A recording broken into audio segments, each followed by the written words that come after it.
ಸರ್ಕಾರ ನಡೆಸೋರಿಗೂ ತುಂಬ ಕಷ್ಟ ಇದೆ. ಈ ಸವಲತ್ತನ್ನು 5 ಗ್ಯಾರಂಟಿ ಕೊಡ್ತಾ ಇದ್ದಾರೆ. 5 ಗ್ಯಾರಂಟಿ ಕೊಡಬೇಕಂದ್ರೆ ಸಾವಿರಾರು ಕೋಟಿ ರೂಪಾಯಿ ಬೇಕು ಮೇಡಮ್.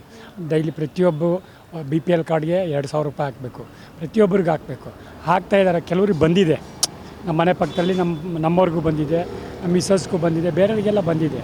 ಕೆಲವ್ರಿಗೆ ಯಾರಿಗೋ ಬಂದಿಲ್ಲ, ಬಟ್ ಲೇಟು. ಸರ್ಕಾರ ನಡೆಸೋದಕ್ಕೆ ತೊಂದರೆ ಆಗ್ತಿದೆ ಅಂತ ಹೇಳ್ತಾ ಇದ್ದೀರಾ. ತೊಂದರೆ ಆಗಬೇಕಾದ್ರೆ ಯಾಕೆ ಈ 5 ಗ್ಯಾರಂಟಿಗಳನ್ನ ಯೋಜನೆ ಮಾಡಬೇಕಿತ್ತು ಅಂತ? ಆಲ್ರೆಡಿ ಮಾಡಿದ್ದಾರೆ ಪಾಪ, ಅದನ್ನು ರಿಮೂವ್ ಮಾಡೋಕ್ಕಾಗ್ತಾಯಿಲ್ಲ ಅವ್ರ ಕೈಲಿ. ಮಾಡಿರೋದಕ್ಕೆ ಕಂಟಿನ್ಯೂ ಮಾಡ್ಕೊಂಡು ಹೋಗ್ತಾ ಇದ್ದಾರೆ. ಬಟ್ ಅವರು ಸಿದ್ದರಾಮಯ್ಯ ಸರ್ಕಾರದಲ್ಲಿ ಸಿದ್ದರಾಮಯ್ಯ ಟ್ಯಾಲೆಂಟೆಡ್ ಪರ್ಸನ್, ತುಂಬ ಬುದ್ಧಿವಂತರು ಅವರು. ಅವ್ರಿಗೆ ನಡೆಸ್ಕೊಂಡು ಹೋಗ್ತಾಯಿದ್ರು. ಚೇಂಜ್ ಆಫ್ ಸಿ ಎಮ್ ಆದಮೇಲೆ ಇವ್ರಿಗೊಂದು ಸ್ವಲ್ಪ ಎಲ್ರಿಗೂ ಒಂದೇ ಥರ ಟ್ಯಾಲೆಂಟ್ ಇರಲ್ಲ ಮೇಡಮ್. ಒಬ್ಬೊಬ್ರಿಗೆ ಒಂದೊಂದು ಥರ ಟ್ಯಾಲೆಂಟ್ ಇರುತ್ತೆ. ಒಬ್ರಿಗೆ ಕಡಿಮೆ ಇರುತ್ತೆ, ಒಬ್ರಿಗೆ ಜಾಸ್ತಿ ಇರುತ್ತೆ. ಬಟ್ ಅದೇ ರೀತಿ ನಡೆಸ್ಕೊಂಡು ಹೋಗೋಣ ಅಂತ ಇವರು ಟ್ರೈ ಮಾಡ್ತಿದ್ದಾರೆ. ಬಟ್ ಆಗ್ತಾಯಿಲ್ಲ. ಅದಕ್ಕೆ ಏನೇನೋ ಮಾಡಿ ಅದನ್ನು ರಿಮೂವ್ ಮಾಡೋಣ ಅದು. ಬಟ್ ಡೈರೆಕ್ಟ್ ರಿಮೂವ್ ಮಾಡೋದಕ್ಕಿಂತನೂ ಅದಕ್ಕೊಂದು ಕಾನೂನು ಕಟ್ಟಲೆಯಲ್ಲಿ ಒಂದು ಅಡಚಣೆ ನೆಮ್ಕೊಂಡು ಜೀವನ ಮಾಡಿ ಎಷ್ಟೋ ಜನ ಚೆನ್ನಾಗೂ ಆಗಿದ್ದಾರೆ ಮೇಡಮ್. ಈ 2,000 ತೊಗೊಂಡು ಬಿಡಿ ಸುತ್ಕೊಂಡಿದ್ದಾರಲ್ಲ, ಇವತ್ತೊಂದು ಅದನ್ನು 2,000 ಸೇವ್ ಮಾಡಿಬಿಟ್ಟು ಒಂದು ಮಿಷನ್ ತೊಗೊಂಡು ಬಟ್ಟೆ ಎಲ್ಲ ಹೊಲ್ಕೊಂಡು ತುಂಬ ಚೆನ್ನಾಗಾಗಿದ್ದಾರೆ. ಬಟ್ ಇದರಿಂದ ಎಷ್ಟೋ ಜನ ಬಡ ಜೀವಗಳು, ಬಡ ಕುಟುಂಬಗಳೆಲ್ಲ ಅಭಿವೃದ್ಧಿ ಆಗಿದೆ, ಇಲ್ಲ ಅಂತ ಹೇಳ್ತಾಯಿಲ್ಲ ಮೇಡಮ್. ಪಾಪ ಭಾಳ ಅನುಕೂಲ ಆಗಿದೆ ಮೇಡಮ್ ಇವರಿಂದ. ಸವಲತ್ತೇನು ಸಡನ್ನ ಸ್ಟಾಪ್ ಮಾಡಿದ್ದಾರೆ, ಬಟ್ ಪೂರ್ತಿ ಸ್ಟಾಪ್ ಮಾಡಿಲ್ಲ. ಕೆಲವ್ರಿಗೆ ಬಂದಿದೆ, ಕೆಲವ್ರಿಗೆ ಬಂದಿಲ್ಲ. ಬಟ್ ಅದು ಇವ್ರ ಮೇಲಧಿಕಾರಿಗೆ ಹೇಳಬೇಕು. ಕೆಲವು ಕಡೆ ಹಾಕಿದ್ದಾರೆ, ಕೆಲವು ಕಡೆ ಹಾಕಿಲ್ಲ. ಯಾಕೆ ಹಾಕಿಲ್ಲ ಅಂತ ಕೇಳಬೇಕು. ಅವ್ರೇನು ಹೇಳ್ತಾರೆ ಮೇಡಮ್, ಈಗ ಈ ಕ್ಷೇತ್ರಕ್ಕೆ ಇವಾಗ ಹಾಕಿದ್ದೆ, ನೆಕ್ಸ್ಟ್ ಅವ್ರವ್ರ ಕ್ಷೇತ್ರಕ್ಕೆ ಒಂದೊಂದು ಸೌತು ನಾರ್ತ್ ಅಂತ ಬರುತ್ತೆ ಮೇಡಮ್. ಅವರಲ್ಲಿ ಅವ್ರಿಗೆ ಡಿವಿಷನ್ ಮಾಡ್ತಾರೆ. ಡಿವಿಷನ್ ಮಾಡಿದಾಗ ಅವ್ರಿಗೆ ಸಪ್ರೇಟಾಗಿ ಹೋಗುತ್ತೆ ಮೇಡಮ್. ಅದು ಕಾಲಾವಕಾಶ ತೊಗೊಳುತ್ತೆ ಅಂತ ಹೇಳ್ತಾರೆ. ನಾನು ಲಾಸ್ಟ್ ಟೈಮ್ ಹೋಗಿ ಕೇಳಿದೆ, ಸರ್ ನಮ್ಮವ್ರಿಗೆ ಬಂದಿದೆ, ಇನ್ನೊಬ್ರಿಗೆ ಬಂದಿಲ್ವಲ್ಲ ಸರ್ ಅಂದೆ. ಬರುತ್ತಪ್ಪ, ವೆಯ್ಟ್ ಮಾಡು. MS ಬಿಲ್ಡಿಂಗಲ್ಲಿ 5ನೇ ಮಾಡಿಗೆ ಹೋಗಿ ಕೇಳಿದೆ, ಬರುತ್ತೆ 2,000 ಹಾಕ್ತಾರೆ, ಸ್ವಲ್ಪ ವೆಯ್ಟ್ ಮಾಡಿ. ಈಗೆಲ್ಲ ಒಂದು ಸ್ವಲ್ಪ ಚೇಂಜ್ ಆಗಿದೆ.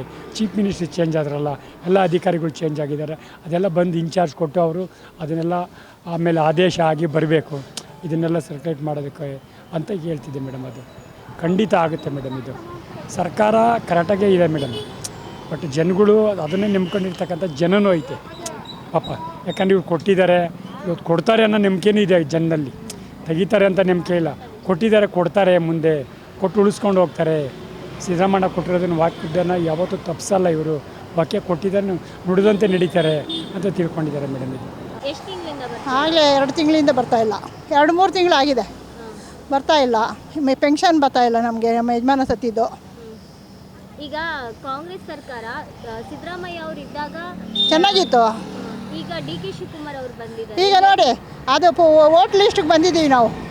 20 ವರ್ಷದ ಹಿಂದೆಗೆ ಇವಾಗ ಮಾಡ್ಕೊಂಬನ್ನಿ ಅಂತ ಹೇಳ್ತಾರೆ. ಕೆಲಸ ಕಾರ್ಯ ಗಾರ್ಮೆಂಟ್ಸಲ್ಲಿ ರಜೆ ಕೊಡಲ್ಲ, ಬೈತಾರೆ. ಇವಾಗ ರಜೆ ಹಾಕ್ಬಿಟ್ಟು ಇಲ್ಲಿಗೆ ಬಂದಿದ್ದೀವಿ. ಯಾವುದಿದು ಕರ್ಮ? ಏನಾಗ್ಬೋದು ಮುಂದಿನ ದಿನಗಳಲ್ಲಿ? ಏನಾಗ್ಬೋದಾ ಏನಪ್ಪ, ನಮ್ಗೆ ಯಾವುದೂ ಸರಿ ಕಾಣ್ತಾ ಇಲ್ಲ. ಈ ಥರ ಮಾಡಿದ್ರೆ ಬಡವ್ರು ಹೆಂಗೆ ಬದುಕೋದು? ನಮಗೆ ಇರೋಕ್ಕೆ ಮನೆ ಇಲ್ಲ. ನಮ್ಮಂಥ ಬಡವ್ರನ್ನ ಹುಡುಕೋದೇ ಇಲ್ಲ ಯಾರೂ. ಓಟ್ ಮಾತ್ರ ಹಾಕ್ತೀವಿ. ಈ ಥರ ಈ ರೀತಿ ಜನಗಳಿಗೆ ತೊಂದರೆ ಮಾಡ್ತಾ ಇದ್ರೆ ಮುಂದಿನ ದಿನಗಳಲ್ಲಿ ಜನರು ಕಾಂಗ್ರೆಸ್ ಸರ್ಕಾರಕ್ಕೆ ಓಟ್ ಹಾಕ್ತಾರಾ? ಹಾಕೋದೇ ಡೌಟು. ನೀವು ಹಾಕ್ತೀರಾ? ಹಾಕೋದಂದರೆ ನಮಗೆ ಸೈಟ್ ಕೊಡ್ತೀವಿ, ಅದು ಕೊಡ್ತೀವಿ ಅಂತ ಹೇಳ್ತಾರೆ. ನಮ್ಮೂರಲ್ಲಿ ಹೇಳ್ತಾರೆ, ಕೊಡ್ತಾ ಇಲ್ಲ. 20 ವರ್ಷದಿಂದ ನಾವು ಅರ್ಜಿ ಹಾಕ್ತಾನೇ ಇದ್ದೀವಿ. ಈಗ DK ಶಿವಕುಮಾರ್ ಅವರು ಏನಾದರೂ 5 ಗ್ಯಾರಂಟಿಗಳನ್ನ ಕ್ಯಾನ್ಸಲ್ ಮಾಡಿದ್ರೆ, ಮಾಡೋ ಪರಿಸ್ಥಿತಿ ಬಂದಾಗ ಕ್ಯಾನ್ಸಲ್ ಆದರೆ ಏನು ಮಾಡ್ಬೋದು? ಜನಗಳಿಗೆ ತೊಂದರೆ ಆಗುತ್ತಾ? ತೊಂದರೆ ಆಗುತ್ತೆ. ಬಡವರು 2-2 ಸಾವಿರ ಕೊಡ್ತಾ ಇದ್ರಲ್ಲ, ಬದುಕೊತಾ ಇದ್ರಲ್ಲ. ಅದು ಕೊಟ್ಟರೆ ಒಳ್ಳೆಯದೇ. 5 ಗ್ಯಾರಂಟಿ ಕೊಟ್ಟರು ಇನ್ನೂ ಬದುಕ್ತಾರೆ ಜನ. ನಾವು ನಂದಿಯಲ್ಲಿರೋದು, ನಮಗೊಂದು ಸೈಟ್ ಕೊಟ್ಟಿಲ್ಲ ನಂದಿಯಲ್ಲಿ. 20 ವರ್ಷದಿಂದ ಇದ್ದೀವಿ. ಮಕ್ಕಳು ಮರಿ ಗಂಡ ಇಲ್ಲ, ಏನಿಲ್ಲ. ನಾವು ಗಾರ್ಮೆಂಟ್ಸಲ್ಲಿ ದುಡಿಯೋದು, ಮನೆ ಕೆಲಸ ಮಾಡಿ ದುಡಿತಾ ಇದ್ದೀವಿ. ನಮ್ಗೆ ಇರೋಕ್ಕೆ ಮನೆ ಇಲ್ಲ, ಬಾಡಿಗೆ ಮನೇಲಿದ್ದೀವಿ. ಗೃಹಲಕ್ಷ್ಮಿ ದುಡ್ಡು ಬಂದು 2-3 ತಿಂಗಳಾಯ್ತಮ್ಮ. ಏನು ಹೇಳ್ತೀರಮ್ಮ ಕಾಂಗ್ರೆಸ್ ಸರ್ಕಾರಕ್ಕೆ? ಬಂದು ಪಿಂಚಿನ ದುಡ್ಡು ನಿಂತೋಯ್ತಮ್ಮ ನಂದು. ನೀವೆಲ್ಲ ನೋಡಿ, ಹಿಂಗಿದ್ರೆ ನಾವು ಹೆಂಗೆ ಬದುಕೋದು? ಅದಕ್ಕೆ ದೇವಸ್ಥಾನ ಹತ್ರ ಕೇಳಕ್ಕೆ ಬಂದೆ, ಒಳ್ಳೇದು ಮಾಡಲಿ ನಮಗೆ ಅಂತ ದೇವ್ರನ್ನ. ಸೊ ಕಾಂಗ್ರೆಸ್ ಸರ್ಕಾರ ಇವಾಗ DK ಶಿವಕುಮಾರ್ ಅವರು ನಡ್ಸ್ತಾ ಇರೋದು ಒಳ್ಳೆ ರೀತಿಯಲ್ಲಿ ನಡೆಸ್ತಿದ್ದಾರೆ ಅಥವಾ ಸಿದ್ದರಾಮಯ್ಯ ಅವರು ಇದ್ದಾಗ ಕಾಂಗ್ರೆಸ್ ಸರ್ಕಾರ ಚೆನ್ನಾಗಿ? ಇವಾಗ ತಾನಮ್ಮ ಬಂದಿದ್ದಾರೆ, ಇವಾಗಲೇ ಎಲ್ಲ ಎತ್ತುತ್ತಾ ಇದ್ದಾರೆ. ಪ್ಲಾಟ್ಫಾರ್ಮ್ ಎಲ್ಲ ಹೌದು ಜನಗಳೆಲ್ಲ ಅಳ್ತಾರೆ. ಮಾಡಬಾರ್ದು ಅಂತ. ನಮ್ಮ ಎಷ್ಟೋ ಜನ ಅಳ್ತಾರೆ. ಏನು ಮಾಡ್ತಾರೋ ಗೊತ್ತಿಲ್ಲಮ್ಮ ಅವರು. ಹಿಂಗೆ ಆದರೆ ಕಾಂಗ್ರೆಸ್ ಸರ್ಕಾರಕ್ಕೆ ಓಟ್ ಹಾಕ್ತೀರಾ? ಹಿಂಗೆ ಆದ್ರೆ ಹಾಕಲ್ಲ. ಯಾವ ಸರ್ಕಾರ ಬಂದರೆ ಜನರಿಗೆ ಅನುಕೂಲ ಮಾಡ್ತಾರೆ? ನಮ್ಮ ಹುಡುಗರೆಲ್ಲ ಇದು ಬಿ ಜೆ ಪಿನೇ, ನಾವು ಬಿ ಜೆ ಪಿನೇ. ಆದರೆ ಕಾಂಗ್ರೆಸ್ಸು ಒಳ್ಳೇದು ಮಾಡ್ತಿದ್ರು ಜನಗಳಿಗೆ. ಇವಾಗ ಯಾಕೋ ನಿಂತೋಗಿದೆ. ನಮ್ಮಂಥವ್ರು ಏನು ಕೆಲಸಕ್ಕೆ ಹೋಗಲ್ಲ, ಏನಿಲ್ಲ. ನಾವು ಹೆಂಗೆ ಬದುಕೋದು ಹೇಳಿ? 2,000 ರೂಪಾಯಿಂದ ಒಂದು ಮನೆಗೆ ಒಬ್ರಿಗೆ ಯಾವುದೋ ಒಂದು ರೀತಿಯಲ್ಲಿ ಹೆಲ್ಪ್ ಆಗ್ತಾ ಇತ್ತು. ಆದರೆ ಇದನ್ನು ಸ್ಟಾಪ್ ಮಾಡಿದ್ರೆ ಮುಂದಿನ ದಿನಗಳಲ್ಲಿ ಸೊ ಏನು ಜನರಿಗೆ ಯಾವ ರೀತಿ ಕಷ್ಟ ಆಗ್ಬೋದು? ಕಷ್ಟನೇಮ್ಮ, ಏನು ಮಾಡಿ, ಅದು ಬಂದಿದ್ದರಿಂದ ಸ್ವಲ್ಪ ಹೆಲ್ಪ್ ಆಗ್ತಿತ್ತು ನಮ್ಮಂಥವ್ರಿಗೆಲ್ಲ. ಗೃಹಲಕ್ಷ್ಮಿ ಮಾಡಿರೋದ್ರಿಂದ ಹೆಣ್ಮಕ್ಳಿಗೆ ಬಸ್ಸಲ್ಲಿ ಫ್ರೀ ಕೊಟ್ಟರು. ಆಮೇಲೆ ಮತ್ತೆ ಹೋದಲ್ಲಿ ಖರ್ಚು ಬೇಕಲ್ಲ, ಬಸ್ ಫ್ರೀ ಆದ ತಕ್ಷಣ ಊಟಕ್ಕೆ ಬೇಕಾ, ಆಮೇಲೆಲ್ಲ ಆಟೋಕ್ಕೆ ಹೋಗ್ಬೇಕಾ, ಅದಕ್ಕೆ 2,000 ಹಾಕಿದ್ದಾರೆ. Very good. ಎಲ್ಲರೂ ಹೆಣ್ಮಕ್ಳು ನೋಡಲಿ, ಇನ್ನೂ ಸ್ವಲ್ಪ ದಿವಸ ನೋಡಕ್ಕೆ ಬಿಡ್ರಿ ಅಷ್ಟೇ. ಅಲ್ಲ, ಗೃಹಲಕ್ಷ್ಮಿ ಈಗ ಯಾರಿಗೂ ಬರ್ತಿಲ್ಲ ಅಂತ ಹೇಳ್ತಿದ್ದಾರೆ. ಅದ್ರ ಬಗ್ಗೆ ಹೇಳ್ಬೇಕಾ? ಹೌದು, ಯಾರಿಗೂ ಬರ್ತಿಲ್ಲ. ಟಿ ವಿ ನೋಡೋಕೆ ಕಾಯ್ತಾ ಇರ್ತಾರೆ, ಯಾವಾಗ ಗೃಹಲಕ್ಷ್ಮಿ ದುಡ್ಡು ಹಾಕ್ತೀವಿ ಅಂತ ಕಾಯ್ತಾ ಇರ್ತಾರೆ ಅಂದ್ಕೊಂಡರೆ. ಎಲ್ಲ ದೇವಸ್ಥಾನ ನೋಡಾತು, ಇನ್ನೇನು ಖರ್ಚಿಲ್ಲ ಅಂತ ಸುಮ್ಮನೆ ಬಿಟ್ಟಾರೋ ಏನೋ ಗೊತ್ತಿಲ್ಲ. ಗೃಹಲಕ್ಷ್ಮಿ ದುಡ್ಡು ಬರ್ತಾ ಇಲ್ಲ, ನಮಗೂ ಗಂಡ ಇಲ್ಲ, ಯಾರೂ ಇಲ್ಲ, ಇರೋದು ಒಬ್ಬರೇ. ಊಟಕ್ಕೂ ಕಷ್ಟ ಆಗ್ಬಿಟ್ಟೈತೆ ತುಂಬ. ಇಲ್ಲಿ ಅಂಗಡಿಗಳು ಬೇಡ ಎತ್ತಿಸ್ತಾವ್ರೆ, ಏನು ಮಾಡೋದು? ನಮಗೆ ನ್ಯಾಯ ಒಂಚೂರು ದೊರಕಿಸ್ಕೊಡಿ. ಅಂಗಡಿ ಹಾಕಿ ವ್ಯಾಪಾರ ಮಾಡಿ ನಮ್ಮ ಜೀವನ ನಾವು ಮಾಡ್ತೀರಿ.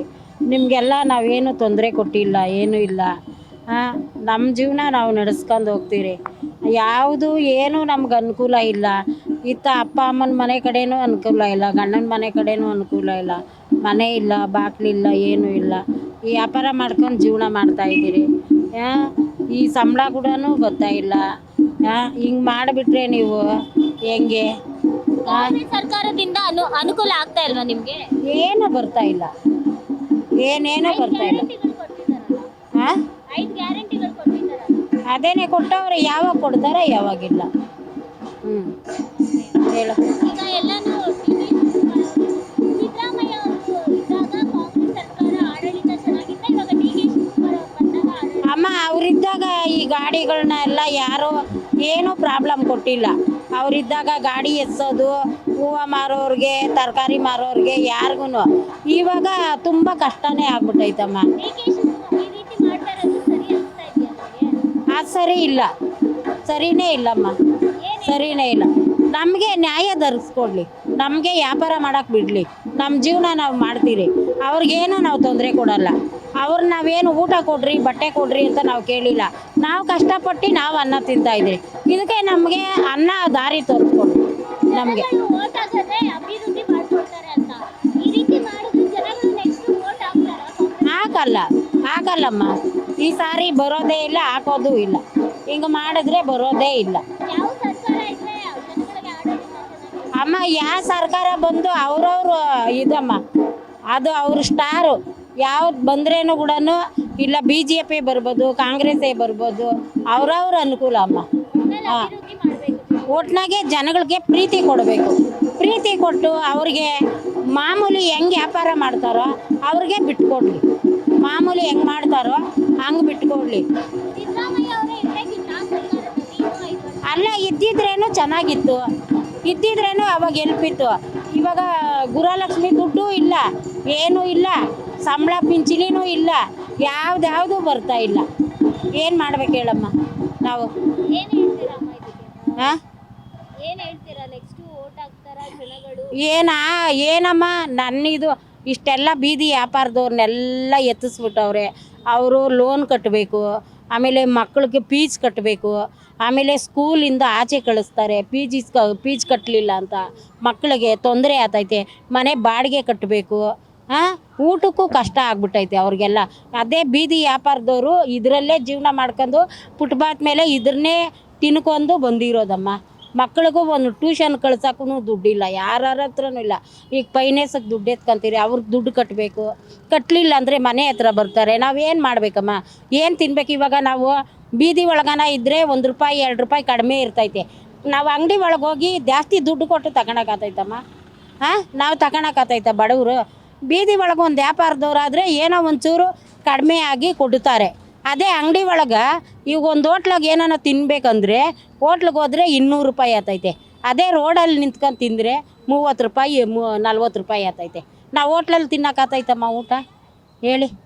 ಹಾಂ, ಈ ರೀತಿ ಮಾಡ್ತಾ ಇದ್ರೆ ಜನಗಳಿಗೆ ಯಾವ ಥರ ತೊಂದರೆ ಆತೈತೆ, ಏನು ಬರ್ತೈತೆ?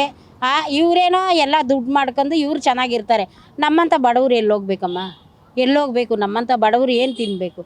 ಹಾಂ, ಇರೋರೇನೋ ಅಲ್ಲಿ ಸೈಟು, ಇಲ್ಲಿ ಜಮೀನು, ಅಲ್ಲಿ ಇದು ಎಲ್ಲ ಇವರೇ ಹಾಕ್ಕಂತಾರೆ. ನಮ್ಮಂಥ ಬಡವ್ರು ಏನು ಮಾಡಬೇಕಮ್ಮ ಹೇಳಿ?